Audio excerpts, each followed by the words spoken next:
आज हम लोग कक्षा 12वीं के इकाई 7 के अध्याय 6 के अंतर्गत हम लोग पढ़ने वाले हैं वंशागतिकी का आणविक आधार, जिसका पार्ट 1 पहले हम लोग समझ चुके हैं। अब नेक्स्ट वीडियो में, आज के वीडियो में हम लोग इसका पार्ट 2 में इन टॉपिक पर चर्चा करेंगे, जिसका आज विषय ये है कि जीन अभिव्यक्ति एवं नियमन। जीन अभिव्यक्ति एवं नियमन को समझने के लिए सबसे पहले हम ये देखें कि कोई भी हमारे शरीर में उपस्थित आनुवंशिक पदार्थ डीएनए, जो कि हमारे सभी लक्षणों के लिए रिस्पॉन्सिबल होता है। तो ये डीएनए जो है, ये जब अपने कार्यों का संपादन करता है तो वो प्रोटीन सिंथेसिस के माध्यम से करता है। पहले डीएनए बनाता है एमआरएनए को, और एमआरएनए बनाता है प्रोटीन को, और प्रोटीन जो है वो हमारे बॉडी पूरी प्रोटीन की बनी हुई है, और हमारी बॉडी में पाई जाने वाली विभिन्न प्रकार की प्रोटीन अलग अलग कार्यों को करती है। तो उस कार्य का हमारी बॉडी में होना हमारा कैरेक्टर यानी कि लक्षण बन जाता है। इस प्रकार डीएनए या डीएनए का पार्ट जीन एक लक्षण के लिए रिस्पॉन्सिबल होता है। लेकिन हमेशा सभी लक्षणों की आवश्यकता शरीर को नहीं रहती। अलग अलग समय में अलग अलग प्रकार के लक्षणों की आवश्यकता होती है। इसीलिए हमको आज सबसे पहले जीन अभिव्यक्ति के साथ साथ जीन का नियमन भी पढ़ना है। तो जीन के द्वारा या डीएनए के द्वारा अपनी एमआरएनए के माध्यम से प्रोटीन बनाकर शरीर के कार्यों को करना, जो उसका एक लक्षण होता है ना, करना कहलाता है जीन अभिव्यक्ति। इतनी पूरी प्रक्रिया को हम लोग जीन अभिव्यक्ति कहते हैं, जो हमने आपको पिछले वीडियो में ये बताया था कि इसी को सेंट्रल डोग्मा भी कहा जाता है। तो ये जीन अभिव्यक्ति का इस प्रकार का सीक्वेंस होता है।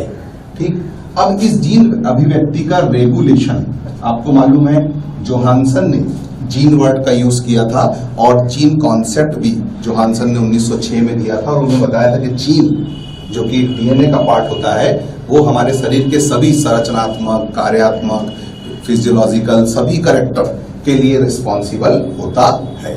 यानी शरीर के सभी कैरेक्टर के लिए, एक एक कैरेक्टर के लिए प्रत्येक जीन पाई जाती है, जो डीएनए का एक पार्ट होती है, जो क्रोमोसोम के अंदर होते हैं। ठीक, तो डीएनए से एमआरएनए और एमआरएनए से प्रोटीन बनने की प्रक्रिया को हम लोग जीन अभिव्यक्ति कहते हैं। जीन अभिव्यक्ति का नियमन आज का हमारा टॉपिक होगा। तो जीन अभिव्यक्ति का नियमन प्रेरण और दमन, ये दो क्रियाओं से होता है। पहली क्रिया है प्रेरण और दूसरी है दमन।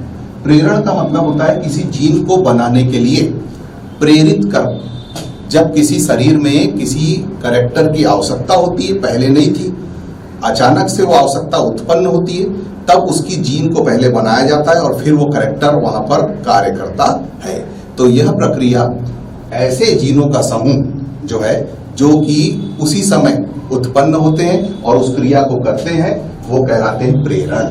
और दमन का मतलब होता है कि वे जीन्स जो प्रेरण के द्वारा बनने वाले पदार्थ, जो कि इस माध्यम से बनेंगे, इस माध्यम से बनने वाली प्रोटीन की प्रक्रिया को रोक दे, वह प्रक्रिया क्या कहलाती है? दमन। तो प्रेरण और दमन को समझने के लिए ओपेरॉन मॉडल प्रोकैरियोट में, हम लोग सबसे पहले प्रोकैरियोट में जीन नियमन को पढ़ेंगे।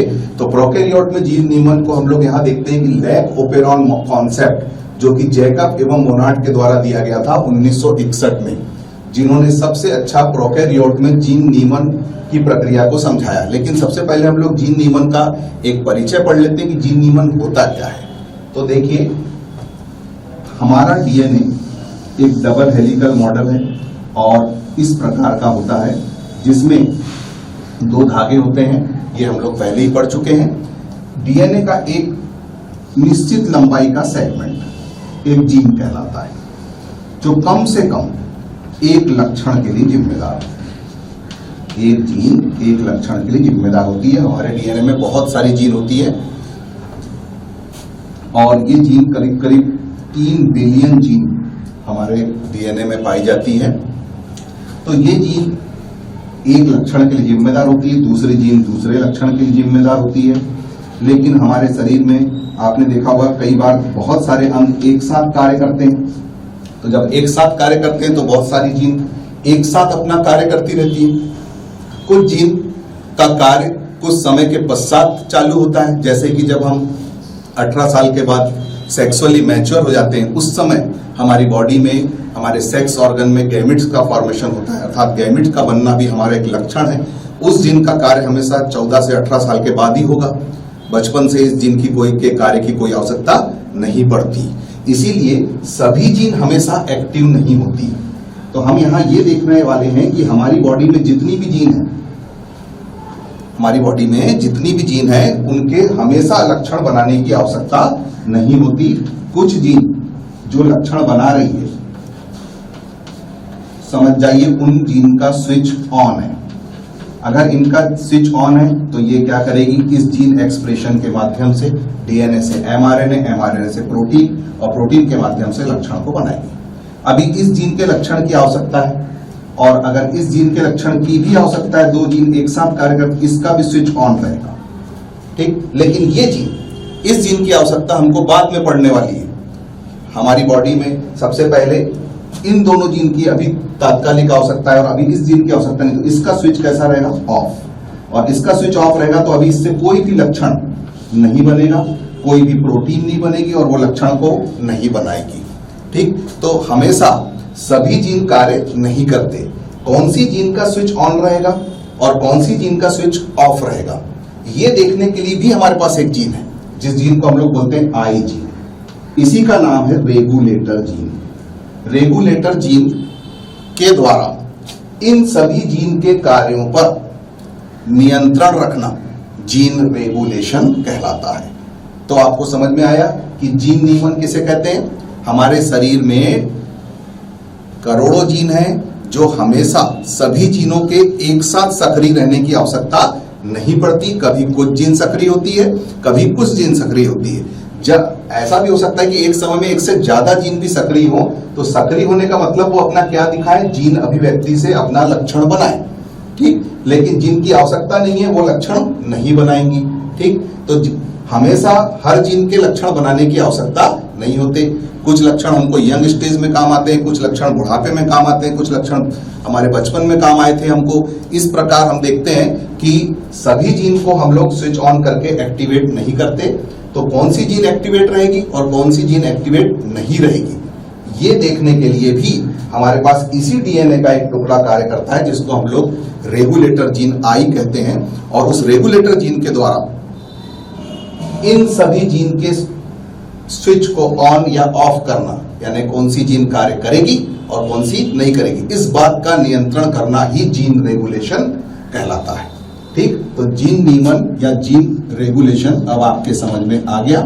जीन रेगुलेशन हमारी बॉडी में होता है। अब इस जीन रेगुलेशन की प्रक्रिया को समझने के लिए हम लोग सबसे पहले इस मॉडल का उपयोग करते हैं, जिसको बोलते हैं operon model. Lac operon concept जो है, जो जैकब एवं मोनार्ड ने दिया था।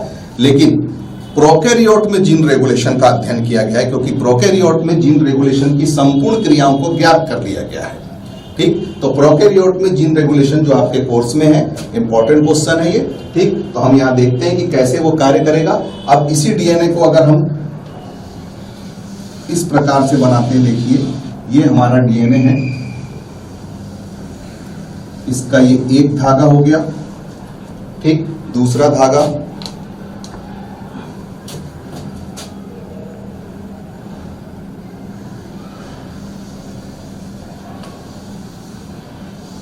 ये देखिए ये हमारा डीएनए। इस डीएनए का, इसी डीएनए के पार्ट्स क्या कहलाते हैं, निश्चित लंबाई का सेगमेंट जीन, ठीक।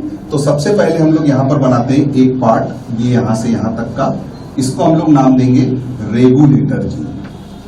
रेगुलेटर जीन का मतलब है जो रेगुलेट करेगी, रेगुलेटर जीन। अभी इनको समझाते हैं आपको। जस्ट इसके बाद रहती प्रोमोटर जीन, इसको P से डिनोट करते हैं, रेगुलेटर को I से डिनोट करते हैं, ठीक। इसके बाद इसके आगे भी प्रोमोटर जीन हो सकती है, उसको भी P से डिनोट करते हैं। उसके बाद आती है ऑपरेटर जीन, यहां आएगी ऑपरेटर जीन, ऑपरेटर जीन। और इसके पश्चात 3 जीन,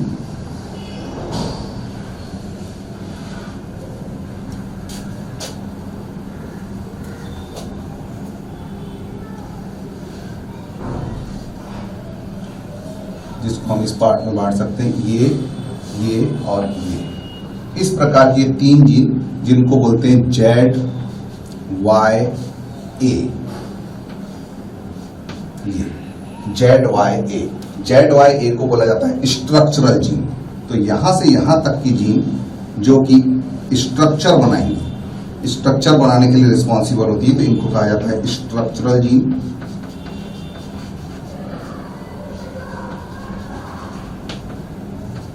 और यहां से यहां तक की जीन जिसमें कि रेगुलेटर जीन, प्रोमोटर और ऑपरेटर जीन शामिल है, यहां से यहां तक का पार्ट जो है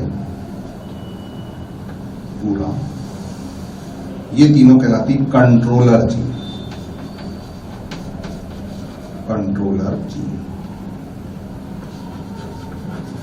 ठीक, अब सभी के कार्य आपको बता देते हैं। देखिए, सबसे पहले है रेगुलेटर जीन। रेगुलेटर जीन ये डिसाइड करेगी कि ये प्रक्रिया होना चाहिए कि नहीं होना चाहिए, यानी जीन एक्सप्रेशन से प्रोटीन या लक्षण बनना चाहिए या नहीं बनना चाहिए। स्विच ऑन और स्विच ऑफ करने का कार्य रेगुलेटर जीन के द्वारा होगा।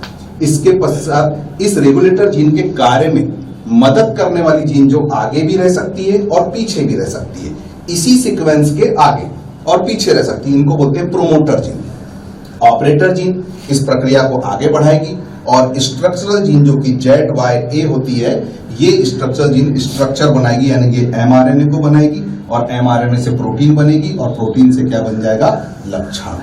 ठीक, तो इस प्रकार हम देखते हैं कि ये जीन्स इस प्रकार क्रम में काम करती है। और आपको मालूम है डीएनए का जो न्यूक्लियोटाइड का सीक्वेंस होता है वही अलग अलग जीन का निर्माण करता है, जो अलग अलग लक्षण के लिए रिस्पॉन्सिबल होती है।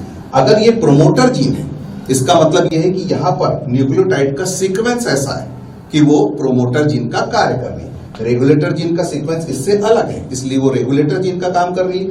ऑपरेटर जीन का सीक्वेंस अलग है, लेकिन सब एक ही डीएनए के भाग हैं, क्योंकि हमारा डीएनए एक हाई मॉलिक्यूलर वेट का लंबा मॉलिक्यूल होता है ना, जो हमारे केंद्रक में पाया जाता है, आप पहले से जानते हैं। अब इस प्रक्रिया को समझने के बाद, सभी जीन के कार्यों को समझने के बाद, हमने यहां देखा ये पूरे पार्ट लैक ओपेरॉन के पार्ट कहलाते हैं। लैक ओपेरॉन का मतलब होता है कि उसके अंदर promoter gene, regulator gene, operator gene और ZYA स्ट्रक्चरल जीन काम करेगी। अब ये किस प्रकार से करेगी, यानी लैक ओपेरॉन की क्रियाविधि। तो लैक ओपेरॉन की क्रियाविधि को मैं आपको यही समझाता हूं। देखिए, जिसमें हम लोग ने शुरू में ही लिखा था प्रेरण और दमन। प्रेरण का मतलब किसी लक्षण को या किसी कार्य को करने के लिए उत्तेजित करने वाली जीनों का समूह, है ना, जो प्रेरण कहलाएगा। तो यहां देखते हैं, अब हम डीएनए को कुछ इस प्रकार से बनाते हैं। ये डीएनए है।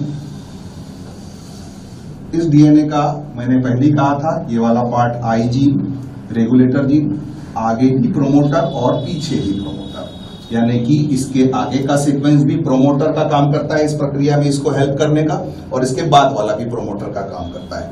इसके बाद आती है ऑपरेटर जीन और उसके बाद 3 होती है ZYA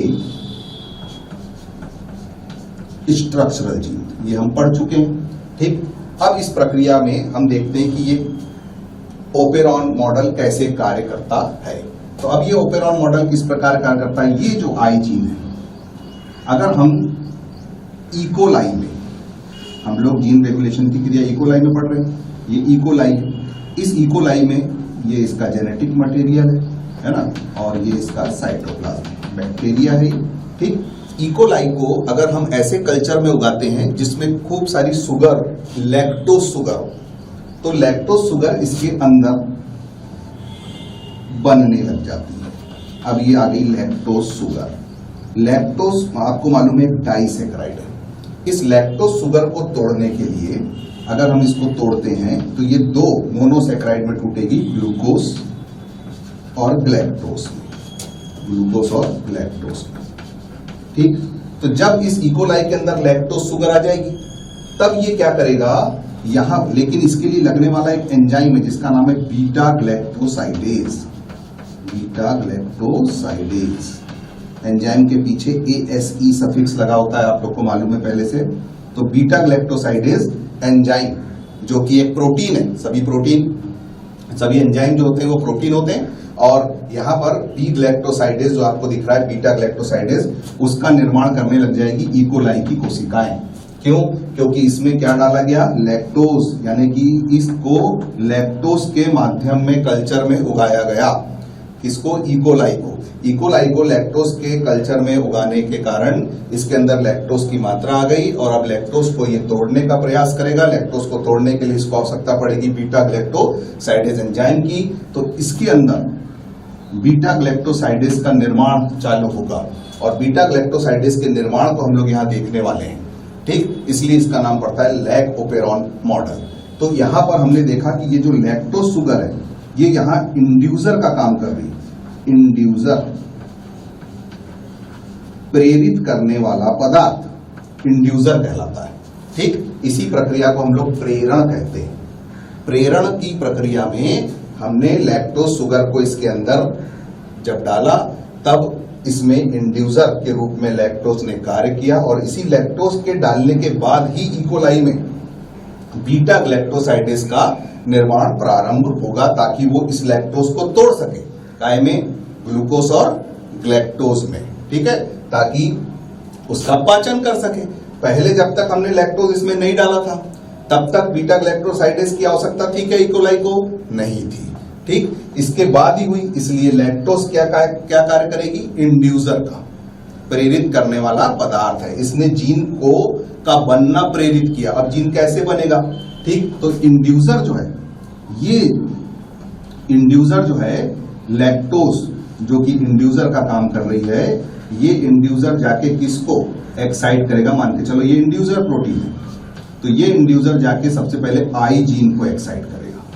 तो आई जीन किसको ऑर्डर देगी? प्रोमोटर को। प्रोमोटर जाके किससे अटैच हो जाएगा? ऑपरेटर से, और ऑपरेटर बनाने लगेगा ZYA नाम की स्ट्रक्चरल जीन, यानी संरचनात्मक जीन।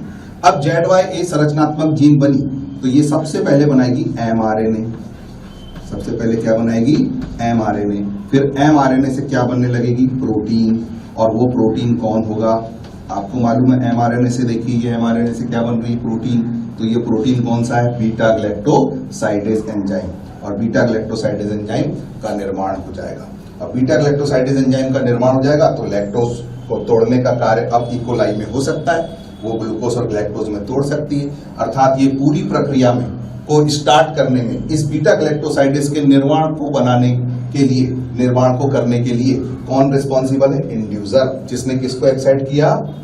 आई जीन को, रेगुलेटर जीन, जिसका स्विच पहले से ऑफ पड़ा हुआ था, उनने स्विच को ऑन करके बीटा ग्लैक्टोसाइडेज के स्विच को क्या कर दिया? ऑन कर दिया।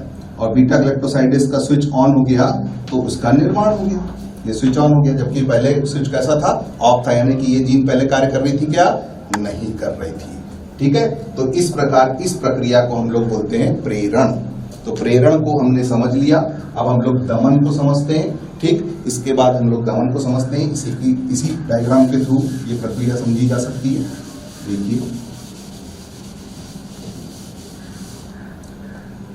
अभी अभी हमने देखा कि इकोलाई में लैक्टोज शुगर नाम का इंड्यूसर आने पर इकोलाई के अंदर बीटा ग्लैक्टोसाइडेज के निर्माण की क्रिया प्रेरित हो जाती है। इस क्रिया को हम लोग क्या बोलते हैं? प्रेरण। ठीक, अब अगर जितना भी इकोलाई के अंदर लैक्टोज शुगर थी, अगर वो पूरी टूट गई ग्लूकोज और ग्लैक्टोज में, अब एक भी लैक्टोज शुगर नहीं बची, तो अब बीटा ग्लैक्टोसाइडेज एंजाइम की आवश्यकता है क्या? नहीं है। ठीक, अगर अब उसमें लैक्टोज शुगर ही नहीं है, प्रेरित करने वाला इंड्यूसर ही नहीं है, तो अब बीटा ग्लैक्टोसाइडेज की आवश्यकता है क्या? नहीं। फिर भी अगर वो बन रहा है तो उस प्रक्रिया को क्या करना पड़ेगा? रोकना पड़ेगा। तो उसमें कौन मदद करेगी? स्विच को ऑन करने के लिए भी आई जीन और स्विच को ऑफ करने के लिए भी आई जीन, यानी रेगुलेटर जीन। तो ये रेगुलेटर जीन जो है ये एक दमनकारी पदार्थ बनाएगी जिसको रिप्रेसर कहते हैं। Repressor protein. रिप्रेसर प्रोटीन, तो ये रिप्रेसर प्रोटीन को बनाएगी। ये ऐसी है रिप्रेसर प्रोटीन। देखिए ये हो गई रिप्रेसर प्रोटीन। ये रिप्रेसर प्रोटीन जाके सीधे ऑपरेटर से अटैच हो जाएगी और जैसे ही ये ऑपरेटर से अटैच होगी, ठीक, तो ऑपरेटर जो है वो ZYA के साथ कार्य करना बंद कर देगा। ठीक, तो यहां पर कोई भी mRNA, no synthesis of mRNA, no synthesis of mRNA. तो जब एमआरएनए की सिंथेसिस नहीं होगी तो प्रोटीन नहीं बनेगी, प्रोटीन नहीं बनेगी तो बीटा गैलेक्टोसाइडेज का भी निर्माण नहीं होगा, अर्थात यह प्रक्रिया का दमन हो चुका है, यह प्रक्रिया रुक चुकी है। जो रिप्रेशर प्रोटीन एक दमनकारी पदार्थ की प्रक्रिया से रुकी है, जिसमें रोकने के लिए, स्विच ऑफ करने के लिए, स्विच को ऑफ करने के लिए भी रेगुलेटर जीन ही रिस्पॉन्सिबल है। जैसा कि हमने पहले कहा था कि स्विच ऑन भी करना है तो रेगुलेटर जीन और स्विच ऑफ भी करना है तो रेगुलेटर जीन। इस प्रकार इस रेगुलेटर जीन के द्वारा स्विच ऑन और स्विच ऑफ की प्रक्रिया जीन रेगुलेशन कहलाती है। तो आज हमने देखा कि जीन अभिव्यक्ति का नियमन किस प्रकार से किया जाता है। जीन अभिव्यक्ति में डीएनए से एमआरएनए और एमआरएनए से प्रोटीन और प्रोटीन से हमारे शरीर में लक्षण या कार्य का होना, किसी कार्य का होना हमारा क्या बन जाता है, एक लक्षण बन जाता है और इसे जीन अभिव्यक्ति कहते हैं। जीन द्वारा अपने कार्यों का संपादन जीन अभिव्यक्ति कहलाता है, जिसको हमने लैक ओपेरॉन मॉडल से बहुत ही आसानी से प्रोकैरियोट में जीन अभिव्यक्ति को समझा और यही आपके कोर्स में है। एक इंपॉर्टेंट क्वेश्चन है जीन अभिव्यक्ति जेकब एवं मोनार्ड के द्वारा, जिन्होंने पास्चर यूनिवर्सिटी में कार्य किया था जो कि पेरिस में है और इनको बाद में नोबेल प्राइज भी मिला। 1961 में इन्होंने लैक ओपेरॉन कॉन्सेप्ट दिया था। लैक ओपेरॉन जीन के आपने देखा पार्ट्स कौन कौन से होते हैं, आपने पार्ट देखा रेगुलेटर, प्रोमोटर, ऑपरेटर, ZYA। साथ ही साथ इंड्यूसर और रिप्रेशर भी इसी लैक ओपेरॉन के पार्ट होते हैं। तो इस प्रकार जीन रेगुलेशन की प्रक्रिया यहाँ पर समाप्त होती है। इंपॉर्टेंट क्वेश्चन है, इसको इसी प्रकार के डायग्राम से आपको एक्सप्लेन करना है, ठीक है। तो बच्चों आज हम लोग बहुत ही इंटरेस्टिंग टॉपिक अब इसके बाद डिस्कस करने वाले हैं, डीएनए फिंगरप्रिंटिंग। ये वही हमारे अध्याय 6 का पार्ट 2 वंशागति का आणविक आधार का चैप्टर है, जिसमें डीएनए फिंगरप्रिंटिंग में हम लोग डीएनए फिंगरप्रिंटिंग को पहले समझेंगे। आज इस विधि का बहुत, आज के आधुनिक समय में इस विधि का बहुत उपयोग हो रहा है फॉरेंसिक साइंस लैब में। आपने देखा होगा टीवी वगैरह में फॉरेंसिक साइंस लैब को दिखाया जाता है और किस प्रकार अपराधी का पता लगाया जाता है। आजकल हमारा जेनेटिक इंजीनियरिंग सब्जेक्ट जो है वो एक कॉमर्शियल सब्जेक्ट के रूप में भी आगे बढ़ रहा है, जिसमें जेनेटिक इंजीनियरिंग के उपयोग में डीएनए फिंगरप्रिंटिंग का एक विशेष योगदान है, जिसमें बायोटेक्नोलॉजी का उपयोग हम फॉरेंसिक साइंस यानी अपराधी को पकड़ने में भी कर रहे हैं, पिता पुत्र संबंध में भी कर रहे हैं और दूर के रिलेशन में अगर जेनेटिक संबंध पाया जाता है तो उन जेनेटिक संबंधों का पता लगाने के लिए भी कर रहे हैं। तो हम देखते हैं यहाँ की डीएनए फिंगरप्रिंटिंग वास्तव में क्या है और वो किस प्रकार हो रही है। आपने सुना होगा कि डीएनए जांच के लिए सैंपल गया, डीएनए जांच के द्वारा ये पता चला कि ये इसका पुत्र है, ये इसका पिता है। डीएनए जांच के द्वारा लैंगिक संबंधों का भी पता चलता है ना। तो इस प्रकार आपने हमारे पूर्व प्रधानमंत्री श्री राजीव गांधी जो है उनके हत्यारे का भी पता जो है वो डीएनए फिंगरप्रिंटिंग के माध्यम से लगाया गया था। आजकल यह प्रक्रिया चलन में आ रही है। तो हम यहाँ देखते हैं डीएनए फिंगरप्रिंटिंग किसे कहेंगे। सबसे पहले इंट्रोडक्शन। तो डीएनए फिंगरप्रिंटिंग जो है वास्तव में इसमें जो वर्ड लगा हुआ है फिंगरप्रिंटिंग, तो इसका फिंगर के प्रिंट से कोई लेना देना नहीं है। पुराने जमाने में जब अपराधी की फिंगरप्रिंट, हाथ की छाप को लिया जाता था, क्योंकि ये माना जाता था कि दो व्यक्तियों के हाथ की रेखाओं की जो छाप होती है वो एक समान नहीं होती, ठीक। तो इसीलिए आम जनता के समझने के लिए इसमें फिंगरप्रिंटिंग शब्द का उपयोग किया गया है, जबकि इसमें फिंगरप्रिंट से कोई लेना देना नहीं है। वास्तव में ये डीएनए के सीक्वेंस, डीएनए अनुक्रम के द्वारा किसी दो व्यक्ति के डीएनए को, किसी दो व्यक्ति के लक्षणों को मैच किया जाता है। तो डीएनए के आधार पर हम अगर किसी व्यक्ति की पहचान कर रहे हैं या उसके लक्षणों को किसी दूसरे व्यक्ति के लक्षण से मैच कर रहे हैं, किस बेस पर, आनुवंशिकी के बेस पर, डीएनए के बेस पर, तो यह प्रक्रिया क्या कहलाती है, डीएनए फिंगरप्रिंटिंग। जिस प्रकार दो व्यक्तियों की, पहले ऐसा माना जाता था, दो व्यक्तियों के फिंगरप्रिंट सेम नहीं हो सकते, उसी प्रकार दो व्यक्तियों का जेनेटिक ढांचा यानी जीन का सीक्वेंस सेम नहीं हो सकता, ठीक। दो व्यक्तियों का जीन का सीक्वेंस सेम नहीं हो सकता और जीन का सीक्वेंस सेम नहीं है तभी तो उनके फिंगरप्रिंट भी सेम नहीं आ रहे, ठीक। तो इस प्रकार इसलिए डीएनए फिंगरप्रिंटिंग शब्द का उपयोग किया गया। इसको बताने वाले सबसे पहले साइंटिस्ट थे सर एलिक जेफरी। 1985 में इन्होंने डीएनए फिंगरप्रिंटिंग के बारे में बताया। तो डीएनए फिंगरप्रिंटिंग की प्रक्रिया को हम और समझते हैं। डीएनए फिंगरप्रिंटिंग में प्रत्येक व्यक्ति का जीन या डीएनए का जो ढांचा होता है यानी सीक्वेंस अलग अलग होता है। अगर हम मान लें कि हमारे पास 3 बिलियन जीन है हमारे पास, 3 बिलियन जीन में हम देखते हैं कि 99.9% जीन सबकी सेम होती है। मनुष्य के पास 3 बिलियन जीन है, तो इन जीन में अगर हम देखते हैं कि 99.9% जीन कैसी है, सेम है ना। या हम ये बोलें कि हमारे पास जो न्यूक्लियोटाइड है वो 3 बिलियन न्यूक्लियोटाइड है, उसमें से 99.9% न्यूक्लियोटाइड का जो सीक्वेंस है, बेस पेयर का जो सीक्वेंस है वो कैसा रहेगा, सेम रहेगा। ठीक, तो ये जो सेम आपको दिखाई दे रहा है सीक्वेंस, ये सीक्वेंस इतना तो सेम है, लेकिन जो 1% अंतर है, जो 0.1% जो डिफरेंस है, डिफर करता है, उसी में हमारे बहुत सारे लक्षण अलग अलग हो जाते हैं। क्योंकि इतनी सारी जीन का 1% भी बहुत सारा होगा। ठीक, यानी आपकी और हमारी बहुत सारी जीन एक दूसरे से कैसी होगी, अलग होगी। तो हम देखते ही हैं कि आपके चेहरे का शेप दूसरे व्यक्ति के चेहरे के शेप से अलग होता है ना।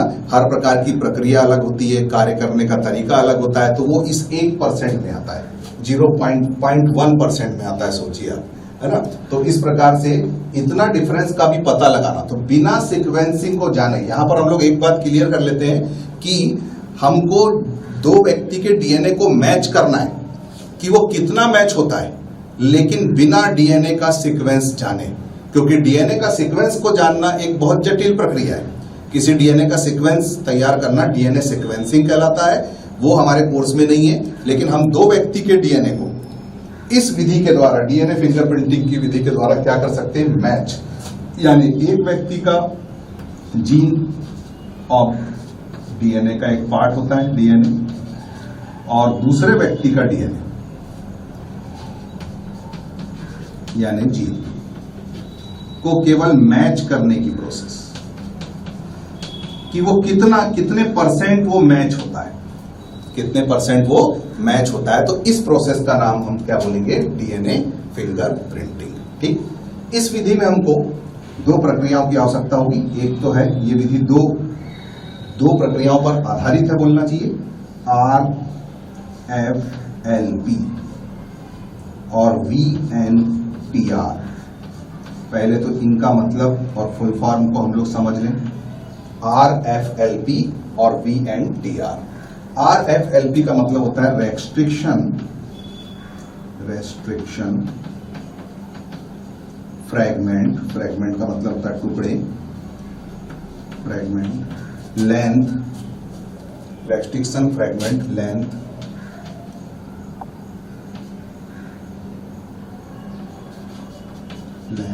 पॉलीमॉर्फिज्म।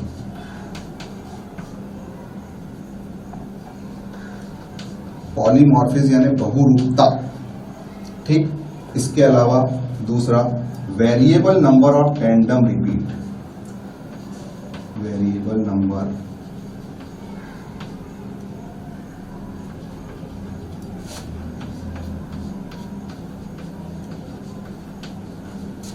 Tandem repeat.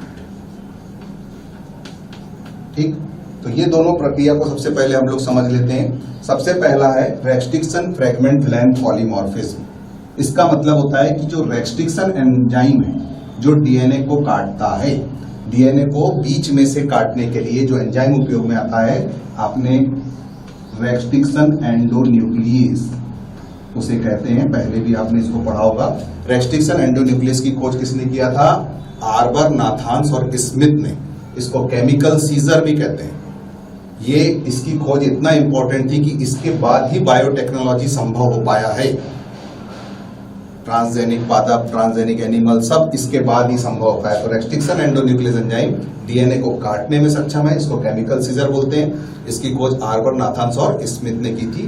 तो restriction fragment, restriction endonuclease enzyme के द्वारा काटे गए डीएनए के टुकड़े की लेंथ अलग अलग होती है, कुछ टुकड़े छोटे होते हैं, कुछ टुकड़े बड़े होते हैं। उस चीज को, उस फैक्टर को यहां पर आधार बनाया गया है इस प्रक्रिया में, ठीक। इसलिए लिखा गया है रेस्ट्रिक्शन फ्रैगमेंट, यानी रेस्ट्रिक्शन एंडोन्यूक्लियस एंजाइम के द्वारा काटे गए डीएनए के टुकड़ों की लेंथ में पॉलीमॉर्फिज्म यानी बहुरूपता पाई जाती है।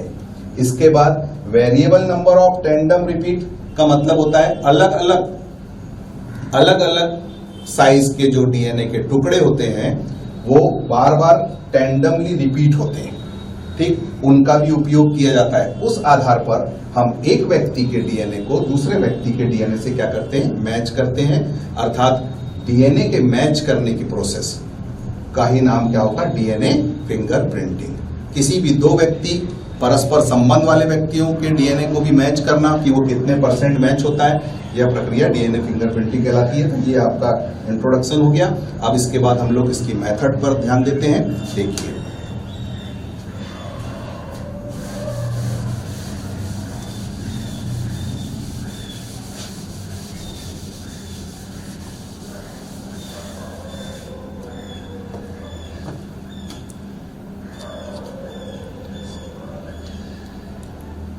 सर्वप्रथम इसमें हम लोग जिस व्यक्ति के डीएनए की फिंगरप्रिंटिंग करना होता है या जिस व्यक्ति के डीएनए की जांच करना होता है उसके डीएनए का सैंपल लेते हैं, जो ज्यादातर ब्लड से,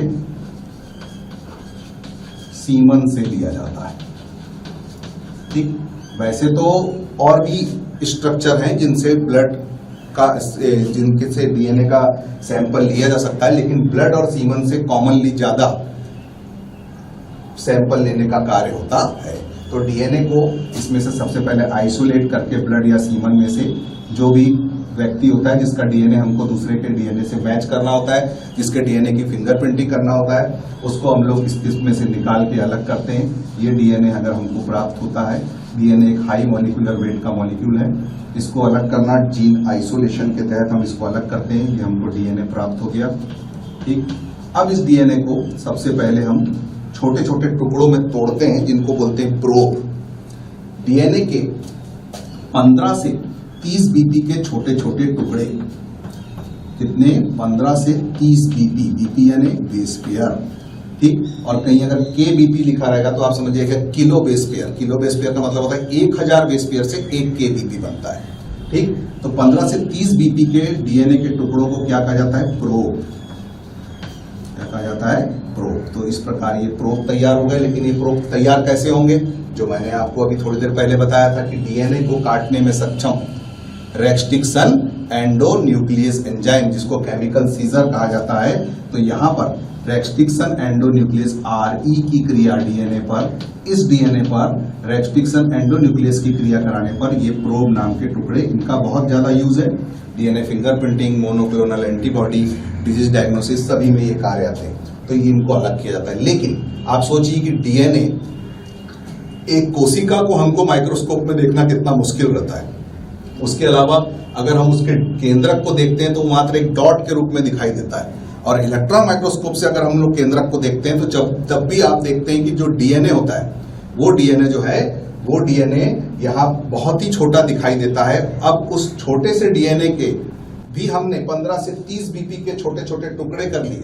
इन टुकड़ों के साथ कार्य करना बिल्कुल इतना कठिन कार्य होता है जैसे कि भूसे के ढेर में से सुई ढूंढने के बराबर है। यानी कि डीएनए के इन टुकड़ों के साथ कार्य करना, जो कि अच्छे से इलेक्ट्रॉन माइक्रोस्कोप में भी इनकी स्क्रीनिंग अच्छे से दिखाई नहीं देती, ये बैंड के रूप में दिखाई देते हैं। देखते हैं हम लोग आगे। तो इस प्रकार इन डीएनए के टुकड़ों को हम लोग सबसे पहले बड़े और छोटे टुकड़ों को अलग करने के लिए एक सेपरेशन की मेथड का उपयोग करते हैं, जिसको बोलते हैं जेल इलेक्ट्रोफोरेसिस। Gel electrophoresis. तो जेल इलेक्ट्रोफोरेसिस में सबसे पहले एक पात्र होता है, उस पात्र में इन टुकड़ों को रख दिया जाता है और उसके अंदर जेल भरा होता है। जेल आवश्यकता अनुसार दो में से कोई एक जेल लिया जा सकता है। एक होता है एगेरोस जेल और एक होता है पॉलीएक्रिलामाइड जेल। ठीक, मान के चलो हम लोग यहाँ एगेरोस जेल ले रहे हैं, एगेरोस जेल।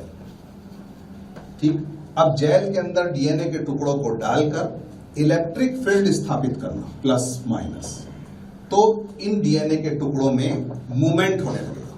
मूवमेंट को बोलते हैं फोरेसिस, अर्थात जेल की प्रेजेंस में इलेक्ट्रिक फील्ड को स्थापित करके डीएनए के टुकड़ों की फोरेसिस यानी मूवमेंट की प्रोसेस को क्या कहेंगे? Gel electrophoresis. वास्तव में ये सेपरेशन की मेथड है।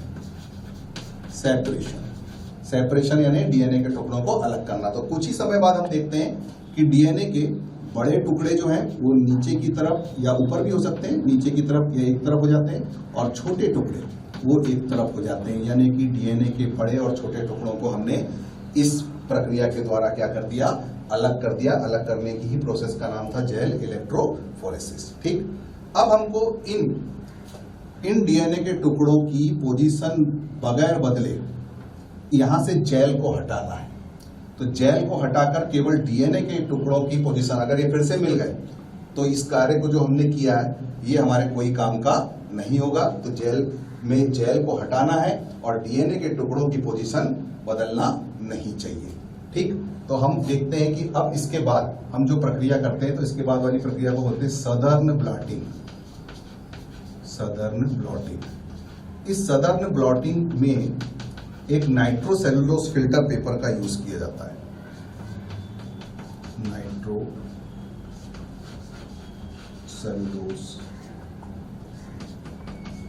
Filter paper. इस नाइट्रोसेलुलोज फिल्टर पेपर का जब हम यूज करते हैं, इसमें एक एब्जॉर्बिंग टिश्यू लगा रहता है ऐसा, जो कि ये हो गया एब्जॉर्बिंग, जो कि जेल को एब्जॉर्ब करेगा, एब्जॉर्बेंट। उसके नीचे यहाँ पर प्लेट रख देते हैं जेल वाली, ठीक, और उसके नीचे स्टैंड होता है इस प्रकार से। तब हम देखते हैं कि नाइट्रोसेलुलोज फिल्टर से हमको ये वाली प्लेट कैसी प्राप्त होती है, जिसमें डीएनए के टुकड़े जो हैं जेल हटने के बाद छोटे टुकड़े अलग और बड़े टुकड़े अलग रहते हैं, नीचे बड़े। अब इस प्लेट को हम 80 डिग्री सेल्सियस पर बेक कर देते हैं। बेक यानी गर्म करते हैं। तो गर्म करने पर ये टुकड़े यहीं पे चिपक जाते हैं। अब ये टुकड़े जब यहीं चिपक जाएंगे तो अब इनकी पोजीशन बदल नहीं सकती, इनकी स्थिति अब वैसी ही बनी रहेगी। ठीक, इसको अभी हम कुछ देर के लिए रोक देते हैं। अब इसके बाद हम ये क्या काम करते हैं कि ये जो डीएनए था हमारे पास, ये वाला, इस डीएनए की एक कॉपी बनाते हैं। उस कॉपी बनाने के लिए डीएनए की को हम लोग बोलते हैं पीसीआर मेथड। डीएनए की कॉपी बनाने के लिए पॉलीमरेज चेन रिएक्शन, जो आगे चल के हम पढ़ने वाले हैं 11th चैप्टर में बायोटेक्नोलॉजी के, अभी आप केवल नाम से परिचित हो जाइए, पॉलीमरेज चेन रिएक्शन। आजकल इसका उपयोग हो रहा है डीएनए की कॉपीज बनाने के लिए।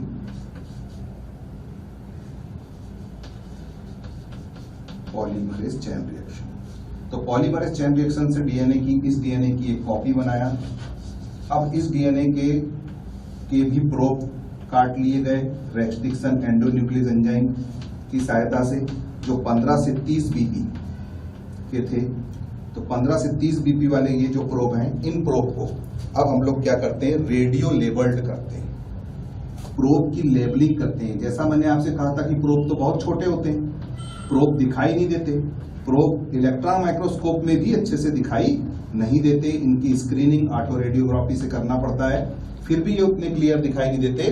तो इन प्रोब की क्या कर दिए? लेबलिंग कर दी है, ताकि ये इलेक्ट्रॉन माइक्रोस्कोप में दिखाई दे। लेबलिंग करने के लिए बहुत सारे तरीके होते हैं।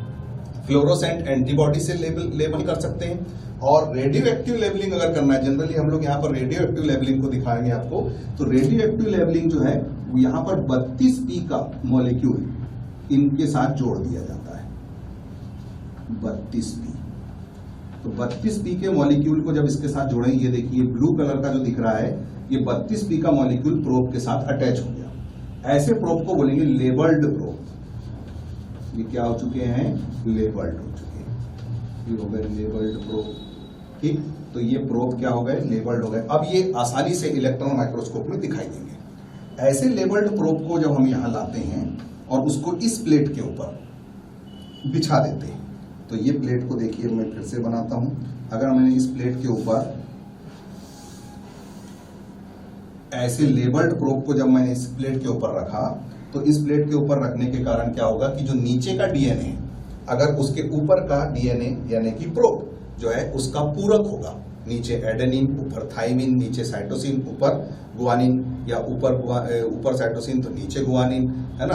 अगर ऐसा पूरक मिल जाता है तो वो ऊपर वाला प्रोब का डीएनए नीचे वाले प्रोब के डीएनए से क्या हो जाएगा, अटैच हो जाएगा। तो डीएनए का डीएनए से जुड़ना डीएनए हाइब्रिडाइजेशन कहलाता है, जो हम यहां कर रहे हैं, डीएनए हाइब्रिडाइजेशन। तो डीएनए हाइब्रिडाइजेशन हो रहा है, हम यहां देख रहे हैं। तो डीएनए हाइब्रिडाइजेशन अगर हो रहा है तो नीचे के डीएनए के साथ कुछ जगह ऐसी होंगी जहां पर ये लेबल्ड प्रोब ऊपर के डीएनए जिनको बोलेंगे वो चिपक जाएंगे, बाकी को हम लोग वॉश करके क्या कर देंगे, हटा देंगे। जब हम इस प्लेट की हम लोग स्क्रीनिंग करेंगे, स्क्रीन इलेक्ट्रॉन माइक्रोस्कोप जिसको बोलते हैं ऑटो रेडियोग्राफी।